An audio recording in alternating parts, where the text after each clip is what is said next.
Right, let's dive straight into this explainer.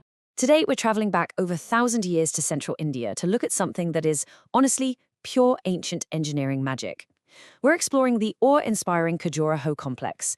It's this incredible place where history, art, and just absolute architectural ambition all collide.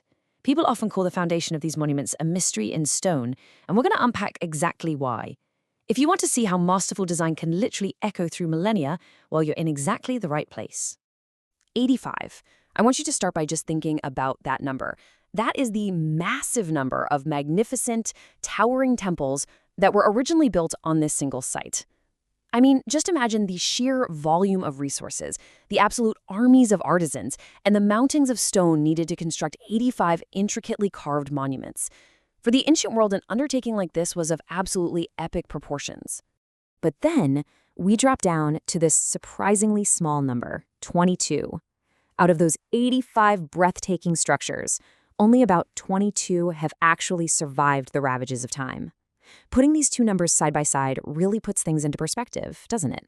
It frames the incredible loss we've suffered over the centuries, sure, but it also really highlights the immense value and the deep, deep mystery of the surviving structures that we actually still get to study today. Okay, moving on to the Chandela Rajput kings, a century of genius. So, who exactly was behind this megalithic undertaking? Well, it was the visionary Chandela Rajput kings. These rulers claimed they were descended from the moon, and they turned Khajuraho into this wildly flourishing cultural hub, pulling in poets, musicians, and of course, master builders. But the craziest part about all of this? The timeline. Look at this. The earliest simple granite shrines date to around 900 AD, but the main explosion of Chandela patronage really kicked off in 950 AD, and by 1050 AD, the magnificent complex of 85 temples was totally finished. That is an amazingly short 100-year span. Just think about that. A single century of genius to create an entire landscape of architectural marvels. When you look at the historical records detailing this rapid expansion, it's just staggering.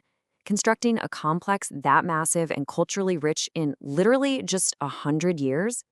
It's a true testament to the Chandela's raw power, their vast wealth, and honestly, their intense religious devotion.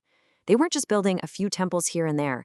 They were building an entire seat of religion and learning in this one concentrated burst of inspired creativity. Next up, granite and sandstone, and the evolution of their craft. To really understand how they pulled this off, we have to look at the raw materials they were pulling straight out of the earth. In the beginning, they started with granite. You can see this in the earliest surviving shrine, the Sat Yogini.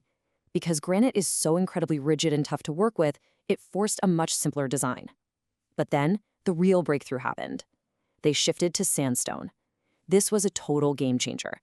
It's a softer, much more forgiving medium, and it unlocked entirely new levels of craftsmanship. It's what allowed the sculptors to finally chisel the exquisite, complex art that Khajuraho is so famous for today. And when you look at the sheer mass and the compactness of the structures built after they mastered that sandstone, you really see its potential. They weren't just carving little statues anymore. They were erecting these massive, monumental platforms and towers, completely covered in intricate, high-relief carvings. Literally every inch of the exterior was utilized.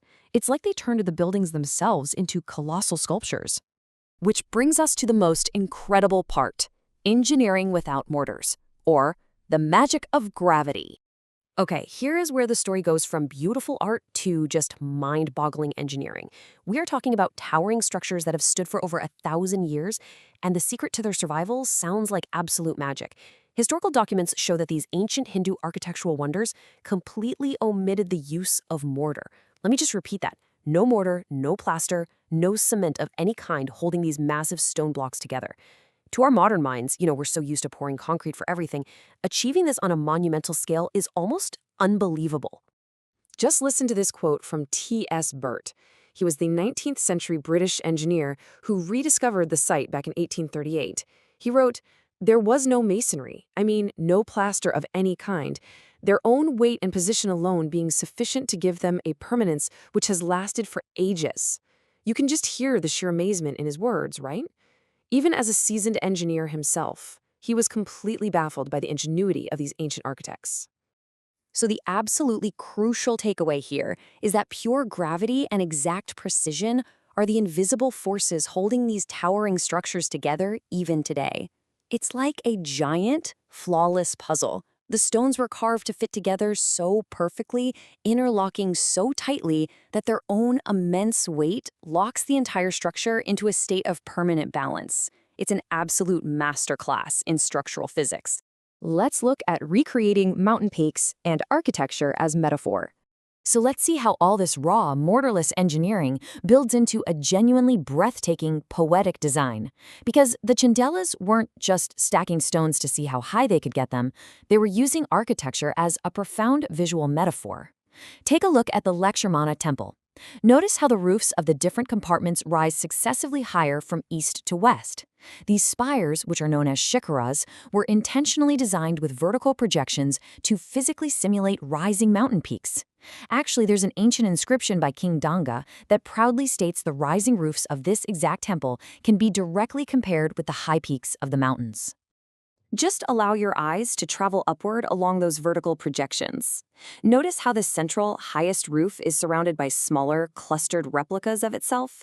Together, they create this centripetal movement that perfectly recreates the majestic, sweeping look of the Himalayan mountain range. It takes thousands of tons of solid rock, and somehow gives it this feeling of grace, lightness, and an upward soaring impulse. To sum all this up, the survival of these 22 structures, it is no accident. It's a complete triumph of skill and imagination in stone. The Chandela kings and their architects brilliantly fused three things: the manipulation of massive raw sandstone, the sheer physics of zero-mortar gravity engineering, and the poetic, spiritual metaphor of the Himalayan mountains. And the result is the magnificent marvels we still have today. Which leaves us with a truly humbling thought to wrap up this explainer. If these ancient mortarless temples, built in a rapid 100-year burst of genius, have survived for over 1,000 years, relying on literally nothing but perfect precision and gravity, how long will our modern reinforced concrete cities actually last? Thank you so much for exploring this mystery in stone with me.